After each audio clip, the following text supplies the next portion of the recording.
పిల్లి కుక్క శత్రువులుగా ఎలా మారాయో చూద్దామా.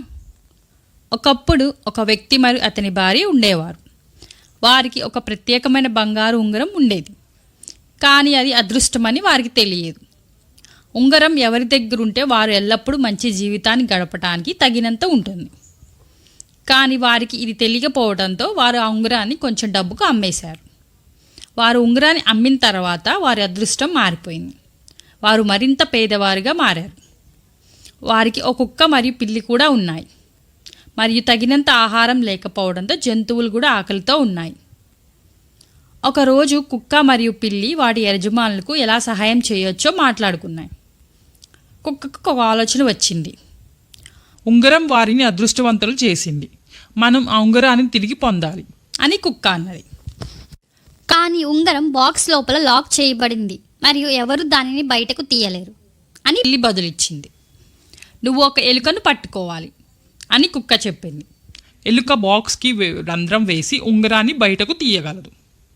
ఎలుక సహాయం చేయను అంటే నువ్వు దానిని కొరుకుతానని చెప్పు. అది నీ మాట వింటుంది. మరియు కుక్క బాక్స్ ఉంచిన ఇంటికి వెళ్ళింది. వారు అక్కడికి చేరుకున్నప్పుడు వారి దారికి అడ్డుగా ఉన్న విశాలమైన నదిని చూశారు. పిల్లికి ఈత ఎలాగో తెలియదు కాబట్టి కుక్క నా వీపుపై ఎక్కు, నేను నీతో పాటు నదిని దాటుతాను అని చెప్పింది. పిల్లి కుక్క వీపుపైకి ఎక్కింది. అది నదిని దాటింది. వారు అవతలి వైపుకు చేరుకున్నప్పుడు పిల్లి ఎలుకను ఇంట్లోకి తీసుకెళ్ళింది. ఎలుక బాక్స్లో రంధ్రం పెట్టి లోపల బంగారు ఉంగరాన్ని కనుగొంది. పిల్లి తన నోటితో ఉంగరాన్ని పట్టుకొని కుక్క వేచి ఉన్న నదికి తిరిగి వెళ్ళింది. మళ్ళీ కుక్క దానిని వీపుపై ఎక్కించుకొని నదిని దాటింది. వారు దాన్ని వారి యజమానులకు తిరిగి ఇవ్వటానికి తొందరపడ్డారు. కానీ ఇక్కడ సమస్య ఏమిటంటే కుక్క నేలపై మాత్రమే పరిగెత్తగలదు. తన దారిలో ఒక ఇల్లు ఉన్నప్పుడు అతను దాని చుట్టూ తిరగాల్సి వచ్చింది.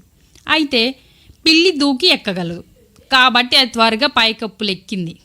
దీని కారణంగా పిల్లి కుక్క కంటే చాలా వేగంగా ఇంటికి చేరుకుంది. పిల్లి ఇంటికి వచ్చినప్పుడు ఆమె తన యజమానికి ఉంగరం ఇచ్చింది. ఆ వ్యక్తి ఉంగరం తిరిగి పొందేందుకు చాలా సంతోషంగా ఉన్నాడు. మేము ఎల్లప్పుడూ నిన్ను జాగ్రత్తగా చూసుకుంటాము అని అన్నాడు పిల్లితో. కుక్క చివరకు ఇంటికి వచ్చినప్పుడు ఆ వ్యక్తి బాధపడ్డాడు. కుక్క అసలు సహాయం చేయలేదని అతను భావించాడు కాబట్టి అతను కుక్కని తిట్టాడు. పిల్లి నిశ్శబ్దంగా నిప్పు దగ్గర కూర్చొని పుర్రుమంటూ ఒక మాట కూడా మాట్లాడలేదు. కుక్క పిల్లిపై చాలా కోపంగా ఉంది. తాను కష్టపడి పని చేశానని భావించాడు కానీ కృతజ్ఞతలు పొందలేదు.